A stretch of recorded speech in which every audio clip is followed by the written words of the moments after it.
डाली डाली फूलों की तुझको बुलाए रे मुसाफिर मेरे उत्तराखंड में। बादलों के ओढ़नी वादियां गीत सुनाए मीठे मीठे मेरे उत्तराखंड में।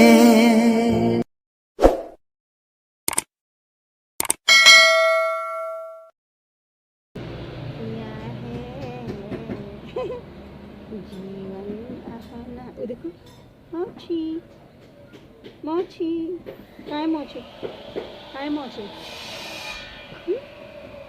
काय मोची इसको बताने की कोशिश करते हैं। बैठो बैठो जरा बैठो। अरे ऐसे नहीं लटकना है, ऐसे नहीं लटकना है, रुक जाओ। ऐसे बैठो, ऐसे बैठो, ऐसे। इधर देखो, मम्मा को देखो। अक्षत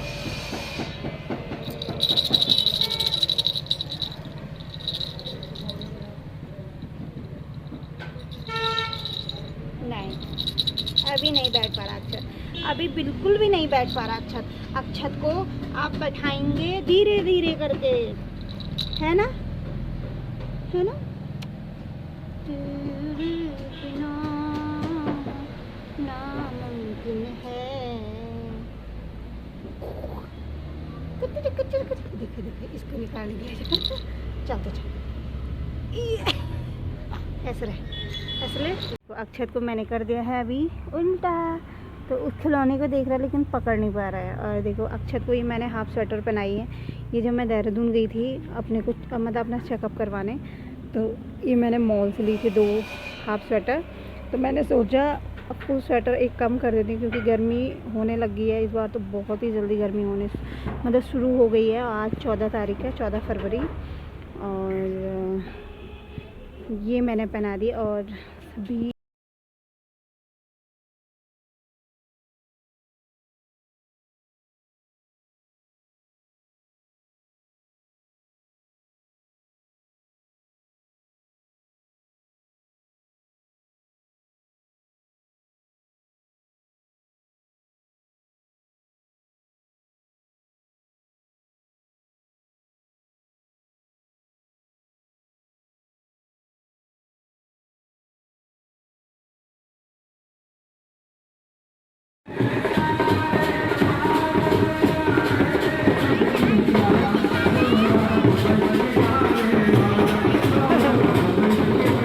ये रात की क्लिप है। तो रात के टाइम पे बारात यहाँ पे से जा रही थी पैदल।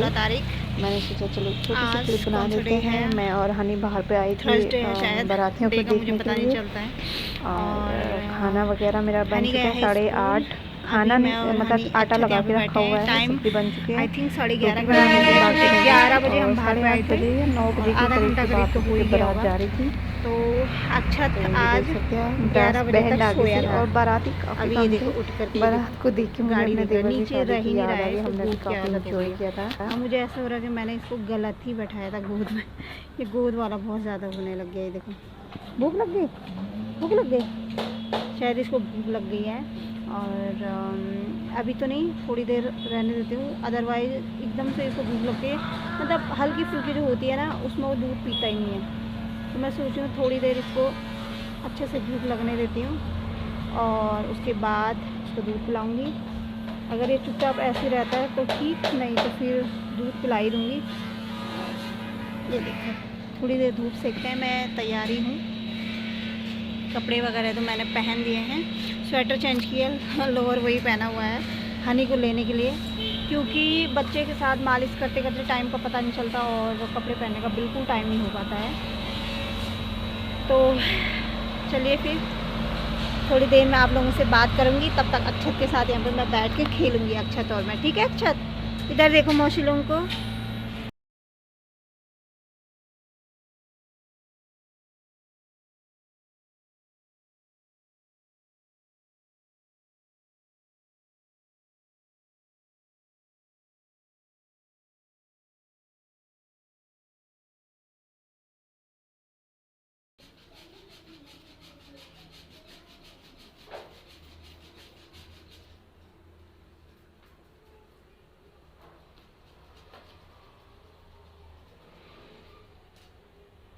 अब मैंने अक्षत को सुला दिया है और अब जा रही हूँ मैं हनी को लेने। टाइम आप देख सकते हो, ये देखो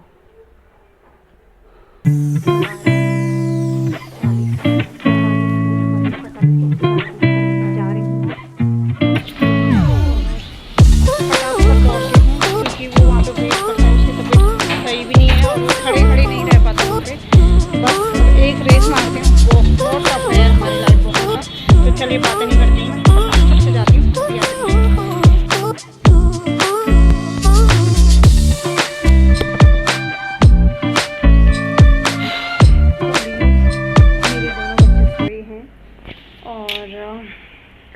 हनी को लेके आने के बाद जैसे तैसे मैं उन दोनों को नहीं, खुद और हनी को खाना खिलाया, हनी को खाना खिलाया, खुद खाना खाया।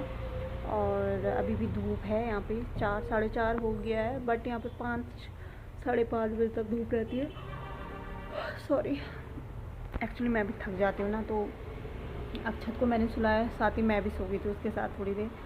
और अभी मैंने कपड़े डाले हुए थे तो इसलिए मैं उठ के अभी मैंने कपड़े सारे उठा के अंदर लेके आ गई, क्योंकि शाम के टाइम पे ना हवा चलती है हल्की हल्की और धूल इतनी ज़्यादा है क्योंकि रोड यहीं पे है और यहाँ पे 2 दुकानें हैं फर्नीचर की, एक हमारे इस तरफ लेफ़्ट तरफ और दूसरा राइट साइड में। दोनों साइड में हमारे जो लकड़ी का काम होता है वो दुकानें हैं और उसका जो बुरादा होता है ना वो इतना ज़्यादा आता है, मतलब पर डे मैं झाड़ू मारती हूँ तब भी इतना ज़्यादा गंदा हो जाता है और वो सारा ना कपड़ों पे चिपक जाता है। और अभी शाम को हवा चलती इस वजह से तो मैंने उनको उठा के रख दिया, अदरवाइज़ मैं अभी सो ही रहती थी। बट दिमाग में लेटी तो थी लेकिन दिमाग में ये चल रहा था धूप निकल जाएगी। हमारे इधर कहते हैं कि छोटे बच्चों के कपड़े बाहर नहीं रखते हैं, ये गढ़वाल के अपने अपने वो हैं। तो मैं उठी और कपड़े लेके मैंने अंदर रख दिए और अभी दोनों के दोनों सो गए हैं। तो मैंने सोचा थोड़ी देर मैं भी लेट जाती हूँ। अब क्या हो गया ना, अक्षत को नीचे भी उसका रहने का मन नहीं हो रहा, गोदी में बहुत ज़्यादा उसकी गोदी की आदत हो गई है। सुबह भी मैंने एक हाथ से उसको पकड़ा था, एक हाथ से मशीन से कपड़े निकाल के मैंने बाहर सुखाने के लिए डाले थे। और अब तो और ज़्यादा दिक्कत होने वाली है, जैसे जैसे वो बड़ा होगा वैसे वैसे वो जिद करेगा कि मुझे भी आना है स्कूल जब मैं हनी को लेने जाऊँगी। तो बहुत ज़्यादा रिस्की टफ होने वाला है मेरे लिए। वैसे ही मैंने आप लोगों को पहले भी बताया था कि मेरी जो क्या कहते हैं उसको, स्पाइनल कॉर्ड में जो बल्ज है, मतलब जो नस दबी हुई है, वो ऑलरेडी पहले से है और कह रखा है कि वेट नहीं उठाना है और बच्चे को इधर उधर लेके जाना मतलब बहुत टफ हो गई है। यहाँ पे ना हल्का सा निकल गया है तो मैं इसके अजीब सा दिख रहा है इसलिए इसको दबा रही हूँ। तो फिर उसको गोद में स्कूल लेके जाना, वहाँ से वापस लेके आना बहुत टफ होने वाला है मेरे लिए। और उस वजह से ना इस डिस्क बल्स की वजह से मेरे पैरों में दर्द हो रहा है, हिप एरिया से लेकर पैर के नीचे तक, क्योंकि नसों का दर्द है वो बहुत अजीब सा दर्द होता है। और दर्द हो रहा है तो मैं चल भी नहीं पा रही हूँ। कभी कभी तो ठीक है लेकिन कभी कभी बहुत ज़्यादा मेरे को प्रॉब्लम हो रही है, बट कोई बात नहीं, ऊपर वाला है। और आजकल कहाँ गया मेरा वो फ्रेंड जिसने उस दिन इतना बड़ा कमेंट किया था। कोई बात नहीं, अपनी राय रखो, बट मेरी जगह रह के देखो। और जिस पे बीतती है, जिसको प्रॉब्लम होती है वही समझता है। अब क्यों तुम लोग रिप्लाई मतलब मैसेज नहीं कर रहे हो, कमेंट नहीं कर रहे हो, क्योंकि बोलना बहुत आसान होता है लेकिन उस चीज़ को जी के देखना बहुत टफ होता है। तो है ना, बस यही चीज़ें हैं। तो चलिए थोड़ी देर मैं भी लेट जाती हूँ। और अभी तो हनी के पापा ऑफिस ही हैं, मैं तो बस वेट करती रहती हूँ। जैसे 4:30-5 होता ना, मैं लगी रहती फ़ोन करने पे, कब तक आओगे कब तक आओगे। पता नहीं क्यों मेरे मन में ना एक डर सा बैठा हुआ है, जब से मेरी ये अचानक से जो तबीयत ख़राब हुई थी, जो मैंने आप लोगों को बताया था कि अचानक से जो मैं एक दिन मतलब ऐसे ही हम रात को खाना खुना खा के मैं इसकी मालिश करी थी और अचानक से मेरी बॉडी ना, मुझे फ़ील हुआ कि मैं सुन पड़ रही हूँ। तो वो जो डर है ना वो मेरे दिमाग, दिल, जहन से नहीं निकल रहा है और मैं बहुत ज़्यादा डर रही हूँ। मैं बहुत टाइम हनी के साथ अकेली भी रही हूँ, जब उसके पापा इधर उधर रहे थे तो मैं बहुत टाइम रही हूँ अकेले। बट अब मतलब ये समझ लो, मैं शाम हो रही तो मैं ये सोचूँ ये कब तक घर आते, कब तक घर आते। मेरी मन की बात मैं ही जानती हूँ और वो चीज़ मैं ही समझ सकती हूँ, वो अलग बात है। मेरे हस्बैंड भी कहते हैं तो इतना कभी काम हो जाता है तो परेशान हो जाती है। मेरा भी काम है, बट मेरी सिचुएशन अभी इस तरीके की हो रखी है कि मैं क्या बताऊँ। मतलब मुझे हर चीज़ से डर लगने लग गई है।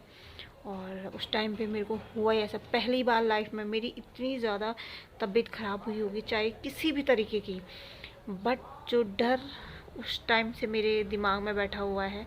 उस दिन जब मैं ऐसे मालिश करने लगी और इसके पापा को मैंने ऐसे बोला कि मैंने कहा मैं सुन पड़ रही हूँ। इन्होंने सोचा कि ये तो मालिश कर रहे थे, अभी खाना खुना खा के हनी और ये तो डांस कर रहे थे, मजाक करे शायद, ऐसा इसके पापा को लगा। मैंने कहा नहीं, मैंने कहा मैंने अपने बच्चे छोड़ दिए। पता लिटरली उस टाइम पे मेरे ये शब्द थे। मैंने कहा हनी के पापा मैंने अपने बच्चे छोड़ दिए। कसम से आज भी ये चीज़ें याद करके ना मुझे बहुत डर लगती है अंदर से। तो इसके पापा ने कहा तुम मजाक कर रही है, तो पागल हो गई। मैंने कहा मेरी बॉडी मेरा सांस छोड़ रही है, मैं सुन हो रही हूँ। और इन्होंने कहा बाहर वाले कमरे में चल। जब हम इधर वाले रूम पे रहते थे जहाँ हम पहले आए थे रुद्रप्रयाग में, वहाँ तो मेरे हस्बैंड ने कहा कि बाहर वाले रूम में चल, वहाँ पे हो सकता है यहाँ पे सफोकेशन हो रहा होगा अंदर वाले रूम में, तो बाहर पे चल, थोड़ा हवा लेके ठीक हो जाएगी। क्योंकि 10:30 बज रहा था उस टाइम पे। तो मैंने कहा नहीं, मैंने कहा मेरे हाथ पैर, मैंने कहा मैं अंदर से सुन फील कर रही हूँ। मैंने कहा मैं बेहोश हो रही हूँ, मेरा माइंड से हो रहा था सुन। एक होता ना चक्कर आना अलग चीज़ होता है, लेकिन ये जो फीलिंग थी ना वो बहुत ही डिफरेंट फीलिंग थी। तो उसके बाद मेरे को वोमिटिंग, मैंने कहा मुझे उल्टियाँ आ रही है, तो फटाफट जितना खाया था मेरा सब बाहर। और उसके बाद मैंने कहा मुझे वॉशरूम ले चलो, मुझे लूज मोशन, मतलब मुझे स्टूल पास करना है, मुझे वॉशरूम ले चलो। फिर मैं वॉशरूम में गई, वहाँ मुझे लूज मोशन हो गया। और उसके पापा घबरा गए कि ये हुआ क्या, अभी तो अच्छी खासी थी। और मैं फील कर रही हूँ कि मैं सुन पा रही हूँ। मैंने कहा मैं सुन हो रही हूँ, मुझे हॉस्पिटल ले चलो, मैं सुन हो रही हूँ। तो इसके पापा इतना ज़्यादा घबरा गए थे। उसके पापा क्या, मतलब मेरे मन में तो ऐसा हो गया, मेरा तो पूछो ही मत, उसके पापा की हालत ऐसी हो गई थी। और उसके पापा ने फटाफट से मकान मालिक को फ़ोन किया कि प्लीज़ थोड़ी देर हमारे बच्चे देख लो, इसके अचानक तबीयत ख़राब हो गई, इसे हॉस्पिटल लेके जा रहे हैं।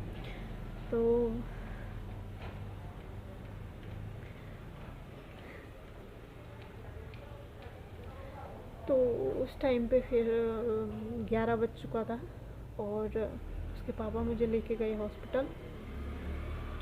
मैं गाड़ी में एक ही चीज़ कह रही थी कि मैं सुन पा रही हूँ, मुझे होश नहीं रहा, मैं सुन पा रही हूँ। मैंने इतने सारे देवी देवता पुकारे, सच बताऊँ, क्योंकि ये उत्तराखंड है, देवों की भूमि मानते हैं। और हमारे इधर कहते हैं कि ऐसे टाइम पे भगवान का जब हम ऐसी विपदा आती तो हर कोई लेता है, लेकिन हम बहुत ज़्यादा मानते हैं अपने देवी देवताओं को। तो हमारी जो कुल देवी है ज्वाला माँ, मैंने उनका बहुत ज़्यादा नाम लिया। मैंने कहा मेरे बच्चे छूट जाएंगे, मैंने कहा मुझे हो क्या रहा है, मेरी मदद करो माँ। मैंने कहा मतलब बहुत सारी चीज़ें।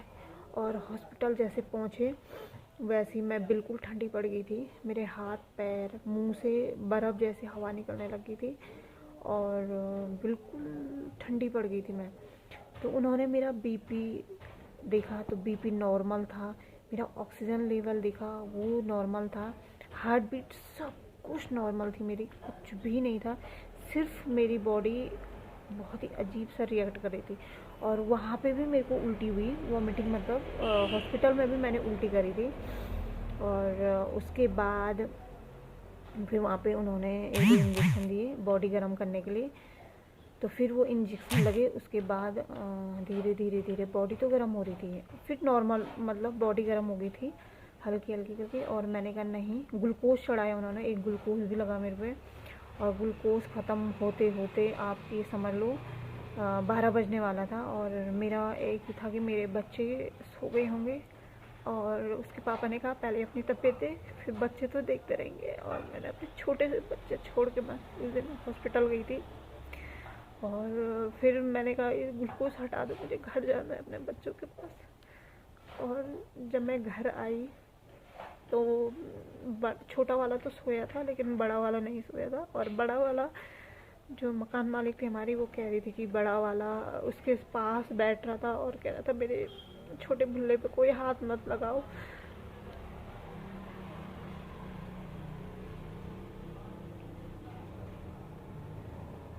तो सच में मैं फिर सोचती हूँ कि अगर ऐसा किसी के साथ हो जाए तो उसके बच्चे ऐसे छूट जाते हैं। खाने वाले तो खा लेते हैं, लेकिन जो चले जाता है वो चले जाता है।